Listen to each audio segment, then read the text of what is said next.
Seja muito bem-vindo ao New Waycast, um novo olhar sobre relacionamento e família. Eu sou a Érica Andrade. Eu sou o Douglas Andrade. Você que está aí assistindo, está ouvindo, se quer saber o que está acontecendo, vai lá, @ibatitude, @souneway. Todas as informações sobre relacionamento e até mesmo para sua carreira, tá? E também, se você ainda não conhece o nosso canal, já vai lá, ativa as notificações Atitude TV. Lá você encontra tudo que a nossa igreja oferece para você. Você já conhece a TV da família? Estamos na Bem Mais TV, todos os sábados às 19 horas. A gente tem um encontro. Vamos apresentar o nosso casal? Vambora, hoje eu tô aqui exponencial. É D ao cubo. Misericórdia, vocês vão entender já já. Mas antes, a gente já quer pedir para você curtir, compartilhar esse podcast que vai abençoar a sua vida e a vida de muitos casais e famílias. Amém. E o tema eu gosto muito, que é ser provedor, Douglas. Provedor é aquele que não deixa a mulher esperando na cama. Aquele também que contribui financeiramente e emocionalmente. Tá certo. Bem, vamos apresentar o nosso casal, Douglas? Vamos. Ficou nervoso? É que eu ia falar que o cara não é compreensivo. Ah, tá. O Okay. provedor é o cara que não é compreensivo. Que faz a parte dele? Faz a parte é isso? dele, Então tá bom. A gente está aqui com um casal muito querido, pela primeira vez aqui no New Waycast, Emerson Douglas. E a minha xará Érica. Sejam muito bem-vindos ao New Waycast. Muito obrigado pelo convite. É uma honra poder estar aqui no podcast com vocês. Prazer estar aqui com vocês. Viu? Agora entendeu por que D é ao cubo? É? Por quê? 3 S. Emerson, Érica e Érica. É. Aleluia. Verdade. Tô próspero. Tá próspero? E o sobrenome é parecido, né? Douglas para Douglas. Douglas, é verdade. Ele falou que não é para falar com sotaque. Sí, por supuesto. Não? Ahora no voy mais hablar. Emerson é diretor da Febracis, né? Casado há 5 anos com a Érica. Tem bastante coisa aqui para compartilhar com a gente, mentor de negócio, investimento. A Érica é da área de beleza, uma área que Aleluia. eu gosto muito. Dentista, especializada em harmonização facial, não é? Que bom ter vocês aqui falando sobre esse tema que é muito desafiador, não é? Porque cada um entende a provisão de um jeito, né? Eu, por exemplo, falei para a Érica que, para mim, a provisão financeira é o marido dar o cartão de crédito dele. E aí, Érica? Mas se ele não trabalhar, como é que ele vai prover? Mas aqui temos um diretor, querida. Se não trabalha, não pode nem casar. Já começa por aí, né? Não sei, irmã. Tem um pessoal aí que hoje tá casando e fica em casa. Não sei como é que vem a provisão. Não existe isso. É bem mais desafiador Vive da ainda. fé, vive dos rendimentos. Bem, antes da gente entrar, né, a Érica vai falar um pouquinho sobre a questão também de provisão, mas eu queria que vocês compartilhassem com a gente um pouco da história de vocês, que é uma história bem significativa, né, Érica? É verdade. Mas acho que antes de eu iniciar, eu vou deixar ele falando, porque toda vez que eu falo alguma coisa, ele diz, não é bem assim. Tem Entendeu? a sua versão e a versão dele? Exato. Isso é muito Sempre bom. tem. Tá, então vamos lá, Emerson. Eu vou deixar ele falando, Fala a sua aí depois eu vou versão. corrigindo, que acho que vai ficar mais interessante. Pessoal, produção, prepara o octógono aí, tá? Vamos lá. Bom, falando da nossa história, uma parte que eu acho que cabe trazer aqui é que, algum tempo atrás, eu era ateu. E eu me posicionava de tal forma e eu falava de fato que eu era ateu. Sempre respeitei qualquer tipo de religião, mas eu me posicionava como alguém que não acreditava em nada. E ela, cristã, há mais de 15 anos, eu acho que esse foi talvez o ponto mais desafiador da nossa história, né? Como é que uma mulher cristã vai casar com um homem ateu? Isso gerou, no início do relacionamento, alguns problemas, por assim dizer. Claro que eu não entendia, para mim, normal, mas eu acredito que para ela tenha sido um peso muito maior. E eu vou deixar ela falar, obviamente, mas a história que eu ouvi dela mesmo é que ela, o tempo todo ela perguntava para Deus, Deus, será que ele de fato é o homem da minha vida? Se ele é o homem que você separou para mim, que ele faça tal coisa. Aí eu ia lá, sem saber de nada, e fazia essa tal coisa. Então foram confirmações que foram acontecendo nas orações dela, que fizeram com que ela ficasse comigo, mas, obviamente, eu não consigo entender, de fato, o que deu na cabeça dela para comprar essa briga, para que a gente pudesse estar junto hoje. Então, acho que ela falando ficaria bem melhor. Vamos ouvir agora, né? Vamos ouvir agora a A versão versão da da Érica. Érica. Ele explicou de forma muito sucinta, né? Aham. Mas a história não foi bem assim. Não? Não. Então vamos lá, conta aí a sua. Então, antes nós havíamos namorado por 2 anos. Obviamente o relacionamento não deu certo, porque eu entendi que existiam muitas diferenças entre nós, não só com relação ao meu posicionamento e aos meus valores, que obviamente eram muito diferentes dos valores dele, mas a própria falta de maturidade, o entendimento que eu tinha que não era, naquele momento, o homem que Deus tinha guardado para mim. E aí eu me posicionei, na época, com relação ao término. Nós terminamos e eu lembro que eu falei exatamente assim para ele: Emerson, se você... Porque a gente não tinha problemas, né?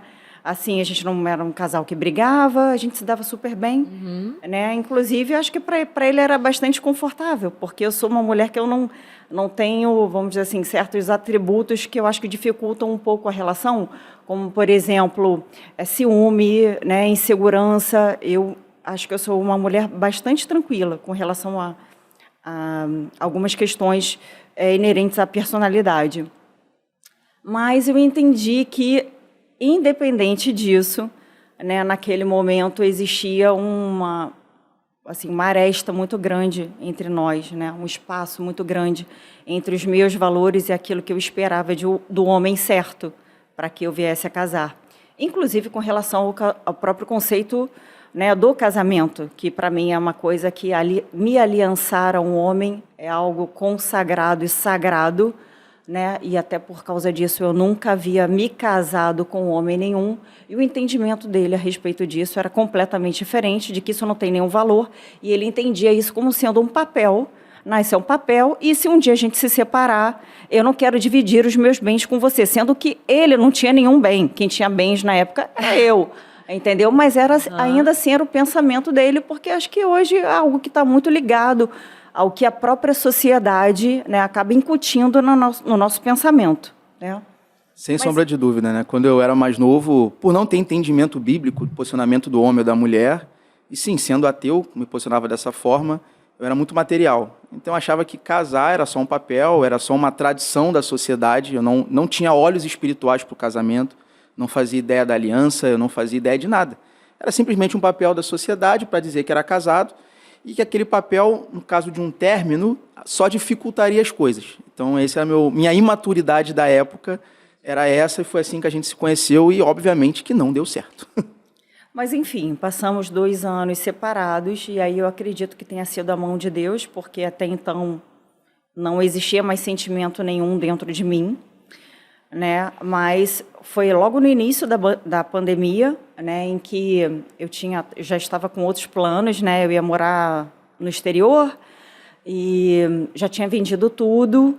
Só que aí todos os portos, os aeroportos, né, as fronteiras tinham sido fechadas, e eu me vi, né, eu falei assim, bom, agora eu não tenho mais emprego, porque pedi demissão de tudo, eu ia para fora, não vou mais, o que eu vou fazer agora com o pouco dinheiro que eu tenho? Aí entra todo o conhecimento dele relacionado à questão de finanças. Eu falei, bom, agora eu tenho uma preocupação, o que eu vou fazer com esse dinheiro que eu ainda tenho aqui guardado?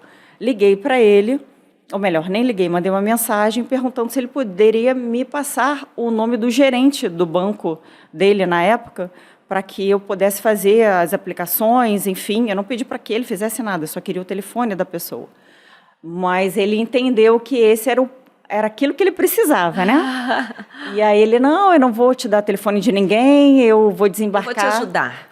Vou te ajudar. Na época ele trabalhava ainda embarcado. Ele, 5 dias, ele falou assim, olha, daqui a 5 dias eu desembarco e eu vou fazer um almoço lá em casa, porque muita coisa mudou, enfim.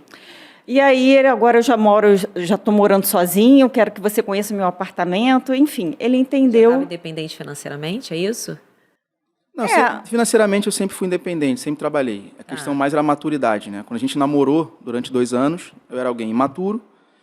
Nesse término, nesses 2 anos que nós ficamos separados, foi o tempo que eu conheci a Febracis. Fiz todos os cursos, fiz todas as jornadas, fiz inteligência emocional, identifiquei meus erros, identifiquei meus problemas. Passei por um processo de desenvolvimento pessoal. Entendi. E quando nós nos reencontramos, eu estava pouco mais maduro, não perfeito, obviamente, ainda não sou, mas um Aí você vai pouco estar no mais... céu, né? Exatamente. Aí você fica aqui. Pensei aqui, eu falei, caraca. Quanto a isso, eu estou esperando o cartão de crédito. O dia que ele me der o cartão de crédito, aí pode ser que ele se aproxime um pouco mais daquilo que Deus espera, né? Não é isso, mas eu O tava um pouco podcast mais é de um maduro. lado muito carnal, entendeu? Ah, Cartão. concordo. Então, aqui os homens espirituais, né? O cara tá falando aqui de Deus, Mas, de ô, aproximação, Érica, você- transformação. Aham. Você trouxe um ponto. Para você, você já ouvia, então, como alguém que tinha domínio na área financeira? Sim, nesse aspecto, sim, não era um problema para nós. Né? Eu Isso trabalhava... que você lembrou dele, né? Sim, porque ele já tinha ele tinha um conhecimento na área financeira que eu não tinha e ele era a minha referência. Então, a quem eu vou pedir ajuda? Então, me veio ele na cabeça, né, para me dar esse suporte. Mas, enfim, resumo da ópera. Né? Assim que ele chegou, ele fez um almoço na casa dele, no qual ele não sabia, nunca soube, né? Fazer um ovo. Mas, enfim, ele fez o almoço para mim, estava uma delícia. Naquele dia fui eu. O homem quando quer conquistar, ele... Então, já tem o nome do podcast, Investindo no Amor. Nome Não foi fazer Nome investimento. de filme, né? Já dá. Mas assim, a gente sabe como Deus trabalha, né? Eu acho que isso foi só um motivo para a gente se reencontrar. Se encantou novamente por ele? Aí foi todo um processo, né? Porque apesar de, como ele disse, né, eu ter começado a ver muitas mudanças assim que a gente se reencontrou nele, mudanças comportamentais, de pensamentos, né, por toda essa transformação que ele veio passando, mas ainda assim ele não era um homem cristão, ele continuava sendo ateu. Então isso era um fator que para mim era muito dificultante e eu já estava num outro momento da minha vida espiritualmente dizendo que eu estava ainda mais imersa mesmo no meu relacionamento com Deus, né? Muito, muito além do que na época que a gente havia namorado da primeira vez. Né? Então, assim, eu realmente estava muito mais profundo, eu estava muito... O meu relacionamento com Deus, a minha intimidade com Deus naquele momento era algo que eu não abriria a mão em hipótese alguma. E aí, quando nós nos reencontramos e que ele... Vamos dizer assim, né? Isso virou, inclusive, tema de um livro, né?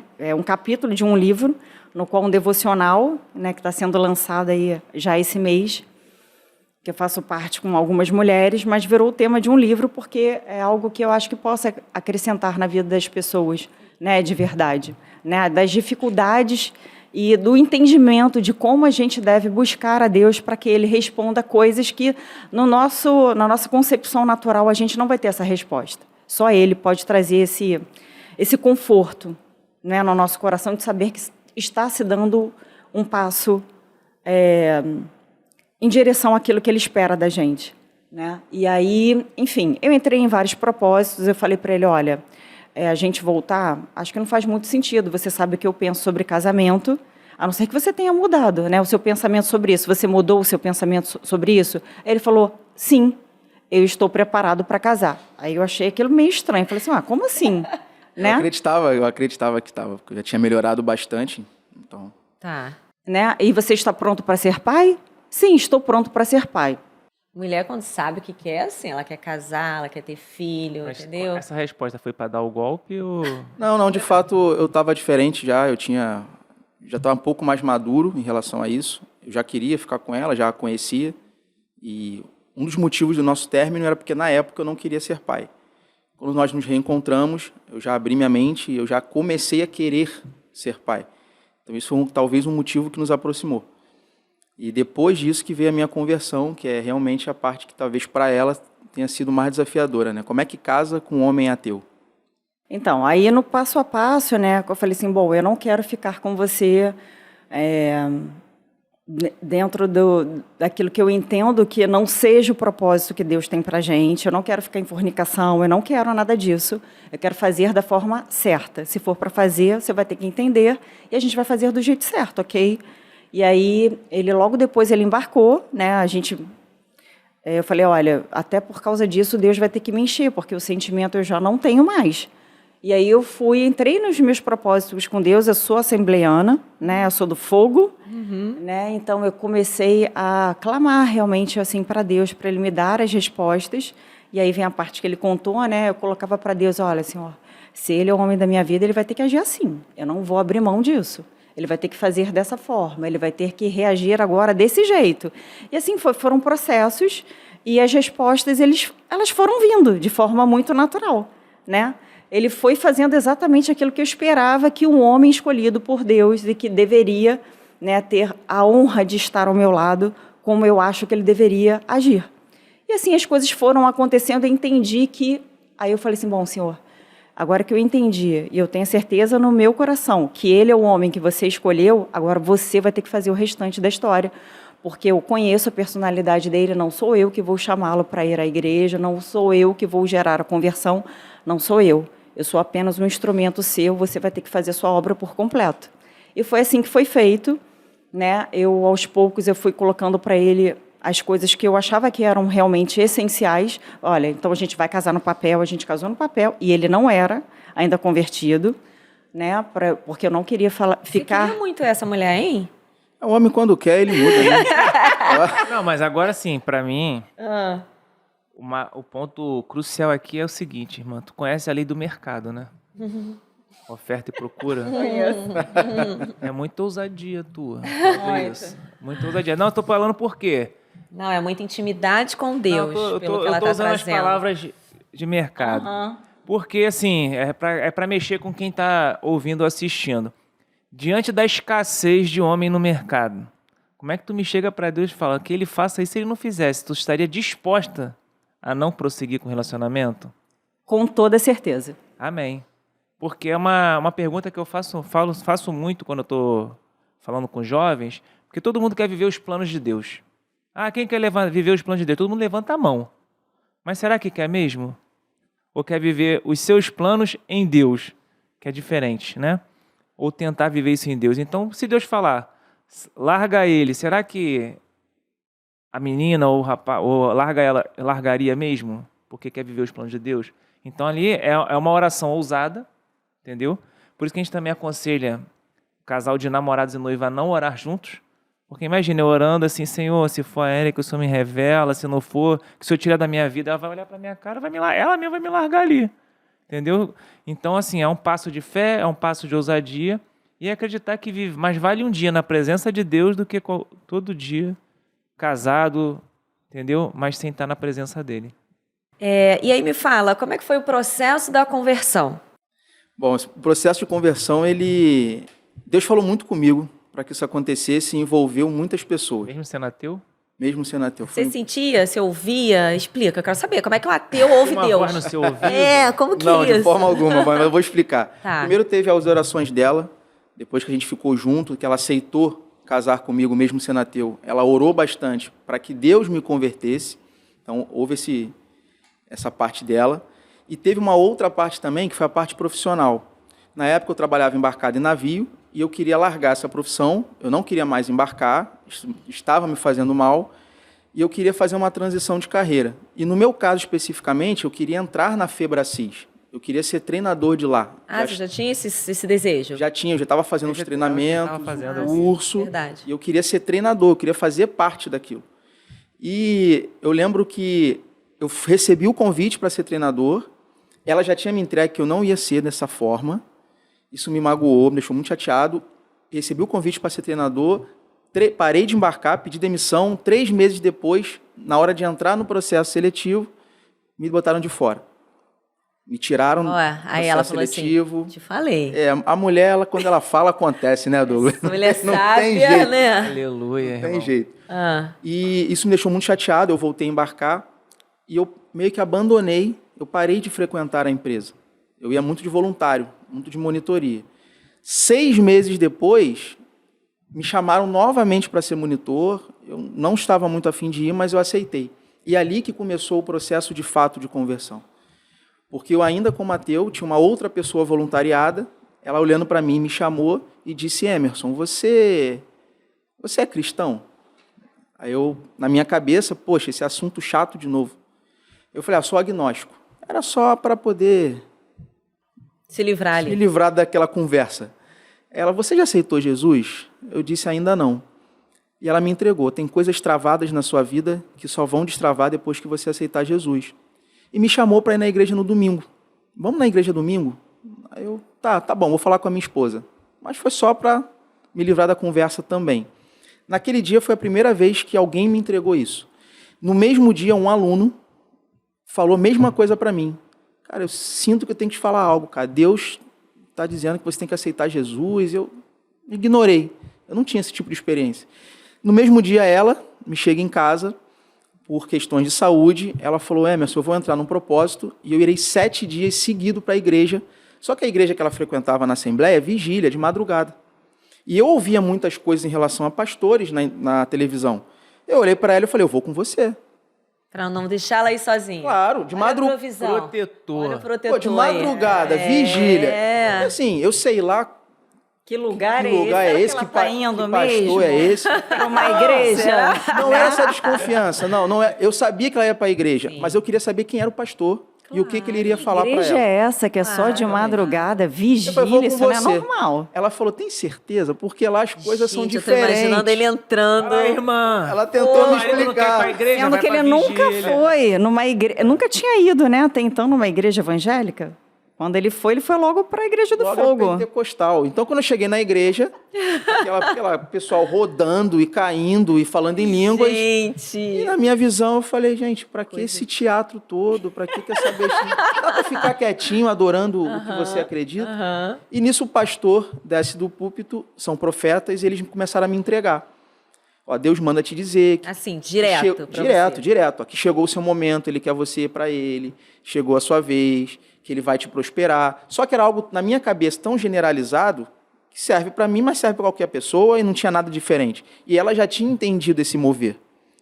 E eu voltei novamente, no segundo dia de vigília, voltei para a igreja, outro profeta me entregou a mesma coisa, e no terceiro dia, que era uma sexta-feira, a mesma coisa. Então foram 3 profetas diferentes, 3 pastores diferentes que me entregaram a mesma mensagem. E eu nunca tinha passado por isso. Isso já botou uma pulguinha atrás da orelha. Aí chegou no sábado, um amigo lá da Febracis chamou, vamos lá para a igreja Atitude, porque a gente vai comer uma pizza depois. Eu falei, já tô indo nunca tinha ido para a igreja, né? Eu fui 3 vezes seguida, então vamos à quarta, não tem problema nenhum. Tipo assim, né? Mal não faz, né? Exatamente. Então eu vim aqui na igreja Atitude e eu vi uma pregação que era Jesus ressuscitou e caminhou com o discípulo no caminho de Emaús. Então a pregação foi caminhar com Jesus. Só que aquela pregação de alguma forma me tocou. Na hora do apelo, se essa pregação tocou o seu coração, levanta a sua mão. E vai. E eu não fui. Eu não fui. Deu vontade e eu não fui. Catucou ele nessa hora, não? Ela não sabia, tadinha. Ele vai contar cenas dos próximos capítulos. Chegando em casa, eu dividi isso com ela. Eu falei, amor, deu vontade de levantar a mão. Essa aqui Contar um negócio. quase me bateu. Não acredito que você não levantou a mão, não se converteu. E nós tivemos uma conversa de em torno de 1h30 dentro de casa. E nessa conversa, ela bateu muito na palavra tá com medo de quê? Tá com medo de quê? Você tem medo de se converter? Você tem medo de aceitar Jesus? Vai cair sua mão? Vai acontecer algum problema? Bom, o problema não vai. E bateu muito. Foi 1h30 nessa conversa do tá com medo de quê? Até que no dia seguinte, já era um domingo, eu chamei ela para ir para a igreja Antiga Lagoinha, que é os Novos Começos, que foi a primeira menina me chamou para ir nessa igreja. Eu virei para ela e falei, amor, vamos na igreja na Lagoinha? E ele te chamou. E eu chamei, o que para ela foi uma novidade. Ela já tinha entendido Foi todo uma o resposta cenário. de oração para você, Érica? Com toda certeza. Então nós fomos na igreja e Deus foi tão perfeito que ele trabalhou todo o cenário. Igreja lotada, não tinha espaço, não tinha nada. E logo no caminho encontrei 3 amigos conhecidos que me abraçaram. Emerson, você está aqui. E um deles falou, cara, eu faço questão que você fique comigo. Não tinha lugar para sentar. Quando eu fui com ele, ele tinha reservado a primeira fileira. E tinham 2 Ele não, lugares. né? Deus já tinha preparado Lindo. tudo em riqueza de detalhes. E eu vejo isso assim, como Deus ele é cuidadoso, como ele é generoso, como ele é amoroso, como ele fez para que ele entendesse que Deus, literalmente, que era Deus que estava abraçando ele ali naquele momento. Foi muito lindo, foi muito lindo. E eu fiquei na primeira fileira, tinha exatamente 2 lugares de um casal que ele chamou que não compareceu. Foi justamente o local que nós ficamos, não tinha ninguém na nossa frente, estava vendo o púlpito de frente. Foi a primeira vez de um pastor novo, que é o atual pastor, que é o Renan Belas. Foi a primeira vez dele, a primeira pregação dele. Quando ele colocou no slide, adivinha o que estava escrito no slide? Tá com medo de quê? Ele falou assim, se essa pregação tivesse um tema, o nome seria Tá com medo de quê? Bem grande. E aí, eu mais do que nunca entendi que Deus tinha preparado aquele dia, aquele momento, em especial para ele. Até porque a gente passou boa parte de uma madrugada conversando e quantas vezes eu perguntei para ele, você está com medo de quê? Você está com medo de quê? E aquele momento, aquela pregação, todos os questionamentos que eu tinha feito para ele durante a madrugada foram repetidos ali, para ele. Tá com medo de... Por que você tem medo do casamento? Você está com medo de se converter? Você está com medo? Está com medo? Está com medo? Está com medo? Enfim. Eram todos os meus todos os medos que ele tinha, mas que ele não assumia que tinha. E naquela pregação, toda aquela palavra eu senti que foi para mim, como se só houvesse eu no templo. E no final ele fez o apelo novamente. Feche seus olhos, para você que tocou, levanta a mão. E foi de forma automática, eu levantei a mão. Fui lá para frente, fui abençoado, fiz uma oração. Chamei ela para ir comigo, não queria ir sozinho. Não, veio lá na frente comigo, calma aí. O que vão fazer comigo depois? Exatamente. Vamos lá para frente. Se você for. Já tinha ido Entendeu? em vigília, reteté, viu gente girar, foi profetizado e ainda estava com medo? Não, né? Eu não entendi, era algo muito novo. E eu fui lá para frente, lindo. aceitei Jesus naquele momento, saí de lá meio perdido, né? E agora, o que eu faço? O que muda? E só que o propósito da vigília dela continuava. E eu aceitei Jesus, foi à noite que nós fomos, né? Ou foi de manhã? Foi de manhã. Foi de manhã. Eu aceitei Jesus pela manhã e à noite eu fui na vigília novamente.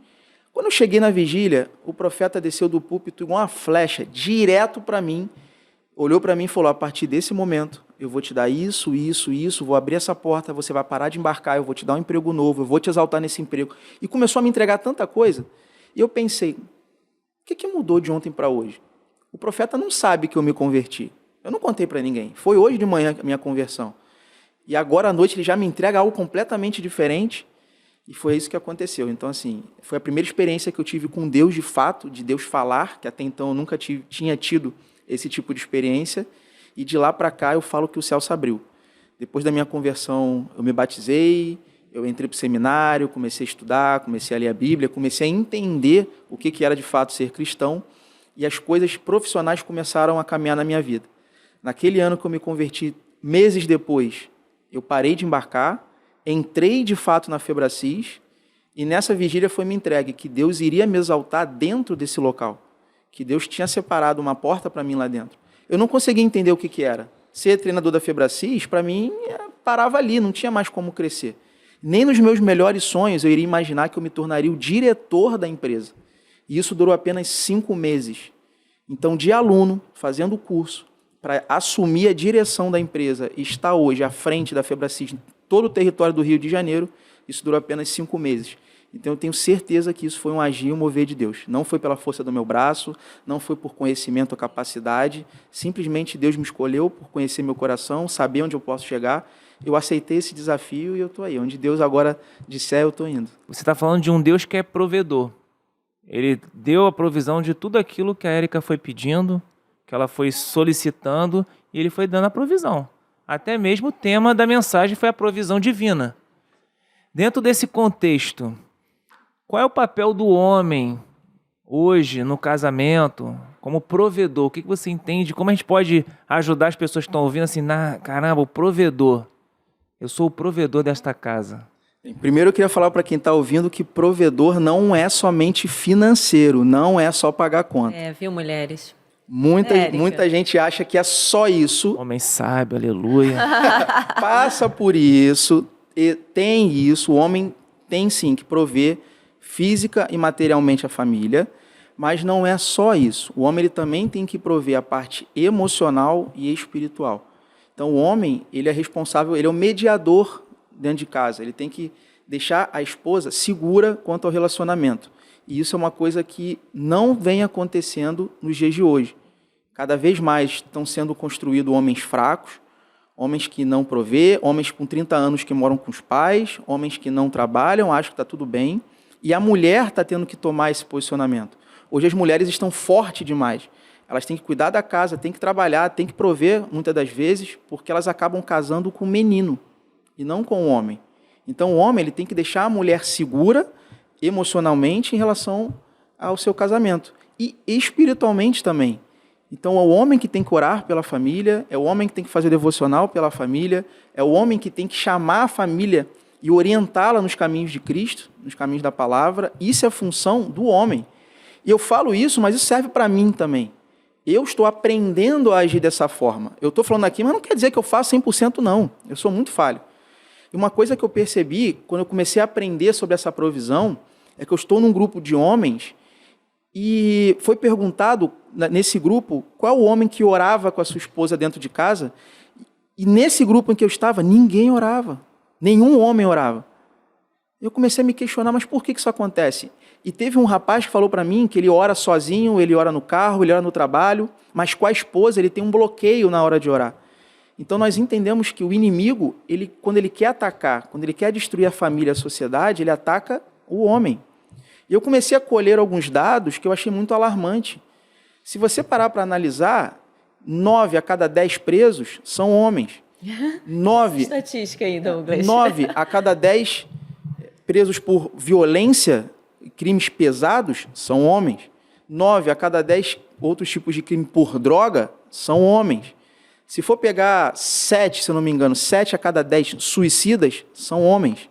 7 a cada 10 pessoas com problemas mentais, são homens. Então, o inimigo, de fato, ele ataca o homem.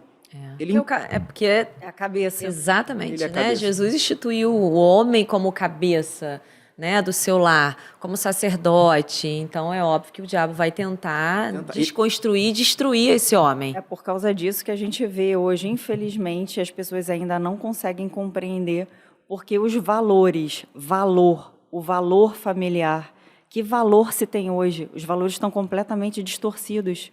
Né? Infelizmente, a gente vê hoje uma sociedade que eu acho que está muito precária ainda, né, de toda essa...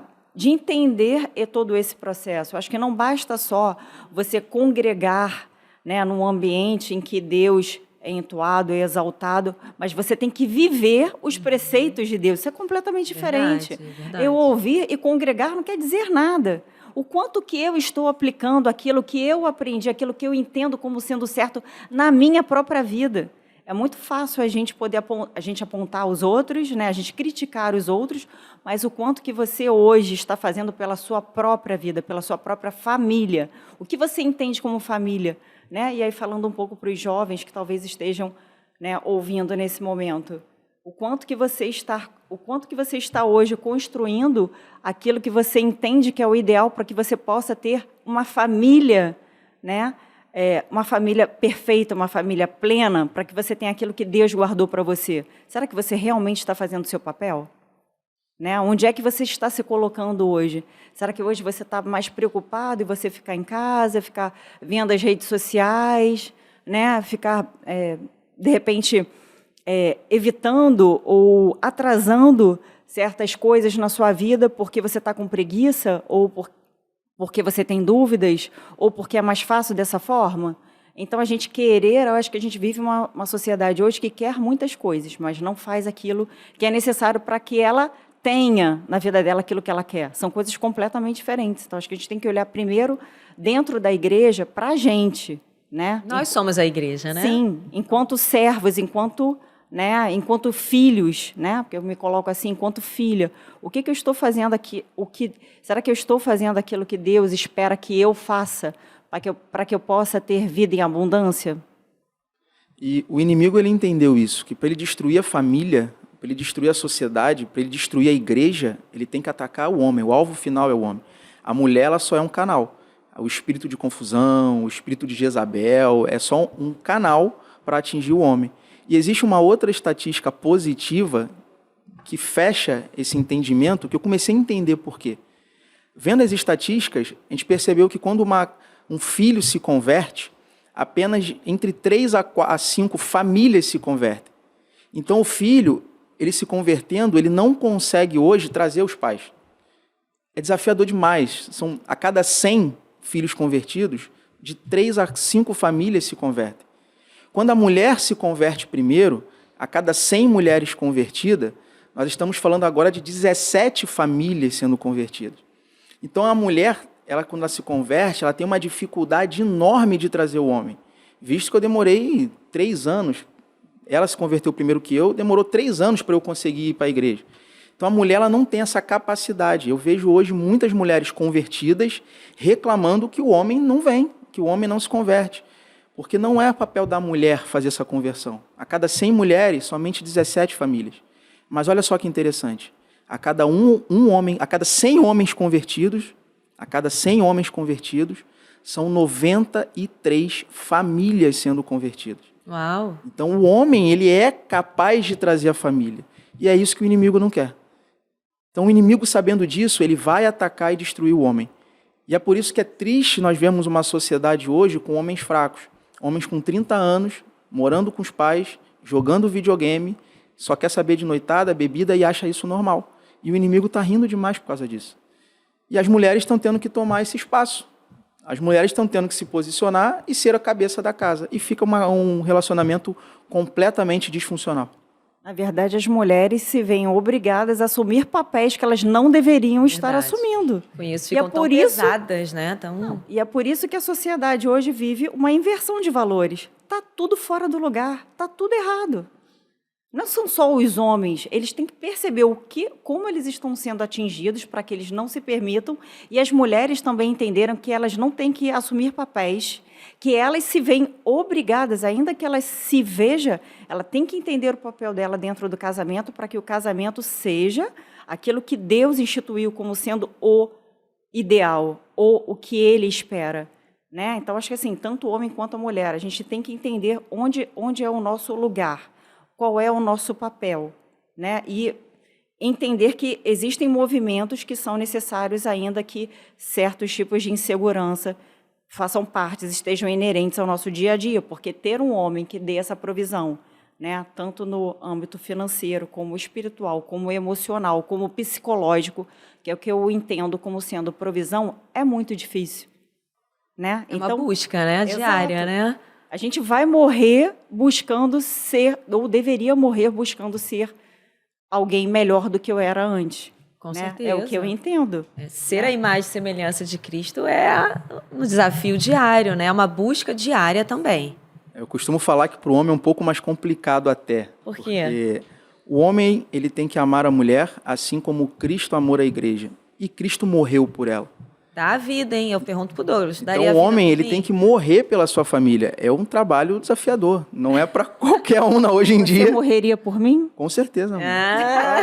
Eu já morri, irmão. Já faz tempo. Já morreu. O Douglas está condenado Já a morri. mim pro resto da vida. Mortinho da Silva. Morri pro mundo, vivo pra minha família. Isso, meu amor. Homem inteligente. Assim, parafraseando isso, né? Vou morrer para o mundo e viver para Deus. Quando você vive para sua esposa, vive para sua família, você está vivendo para Deus, porque a família ela é divina. Marido e esposa é a expressão de Deus na terra. A face masculina, a face feminina, porque homem e mulher não são imagem de Deus, imagem e semelhança. Então, quando eles estão unidos no mesmo propósito, nada mais é do que a luz de Cristo brilhando, né? É um exponencial. Verdade, Então, potencializa, né? Potencializa. Então, quando o homem entende, quando a família entende que a provisão ela é divina, e o homem entende que ele é autoridade, que ele tem autoridade na vida dele, ele vai exercer essa provisão em todas as áreas. Ele vai ter facilidade para isso? Não, nunca vai ser fácil.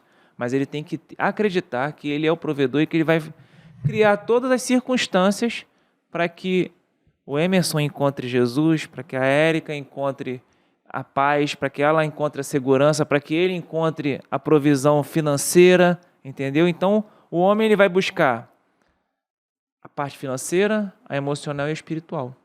E vai proporcionar isso para a família toda.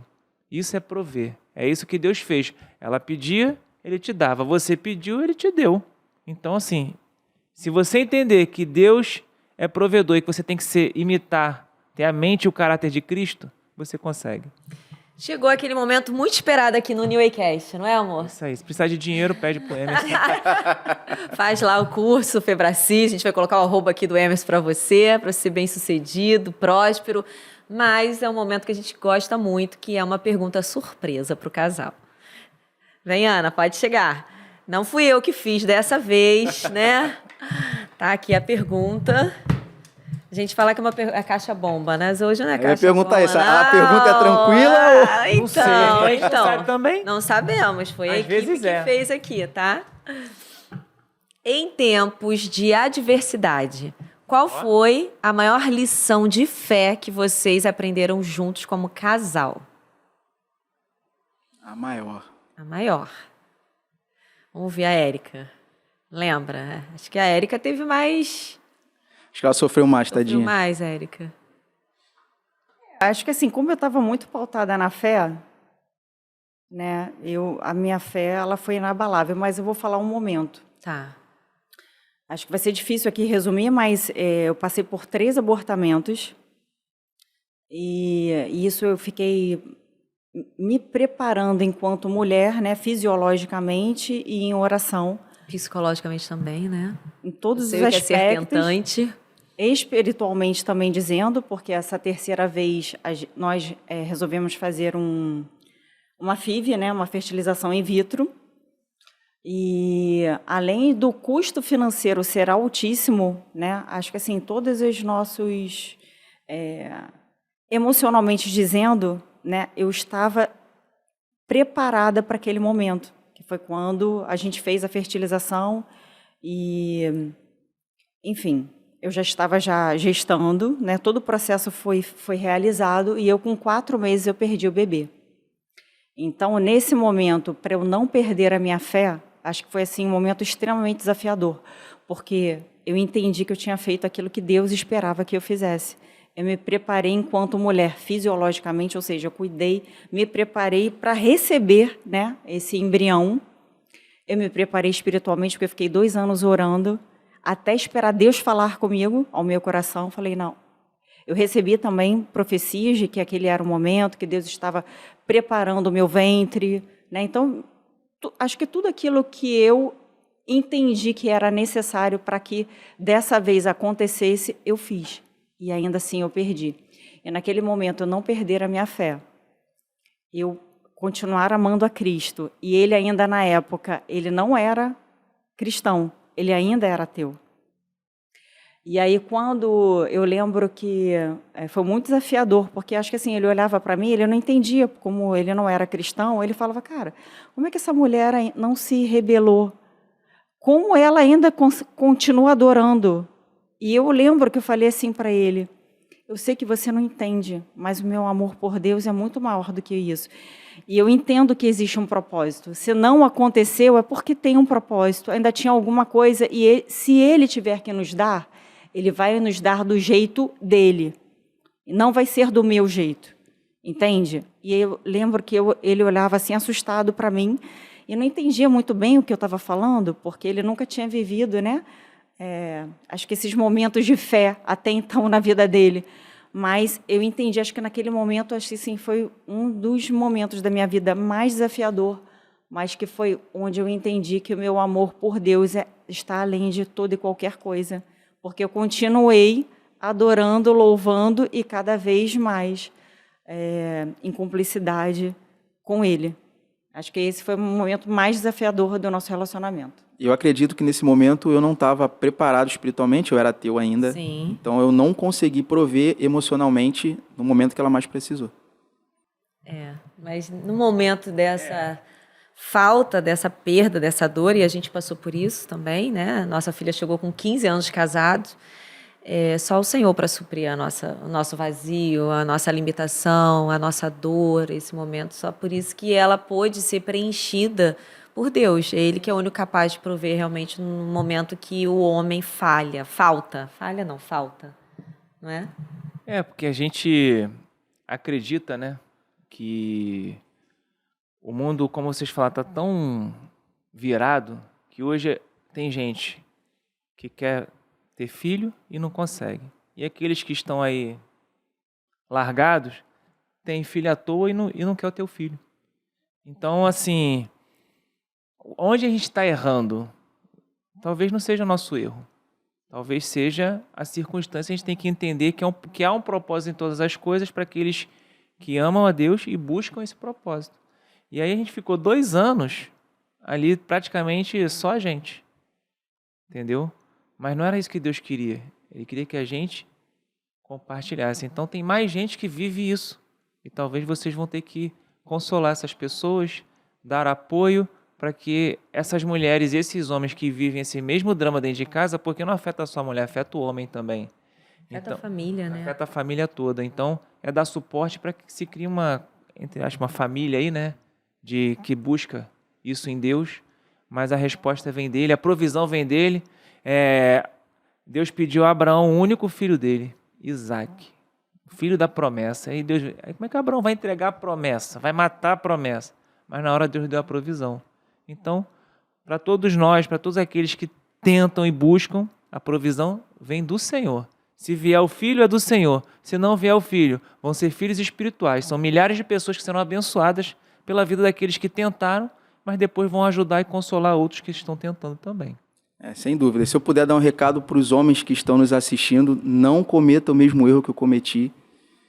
Vai prover a sua esposa financeiramente. O trabalho edifica o homem, então o homem tem que trabalhar sim, mas também tem que prover emocionalmente, espiritualmente, ora com a sua esposa, e qualquer problema que a sua esposa esteja passando emocionalmente, esteja com ela.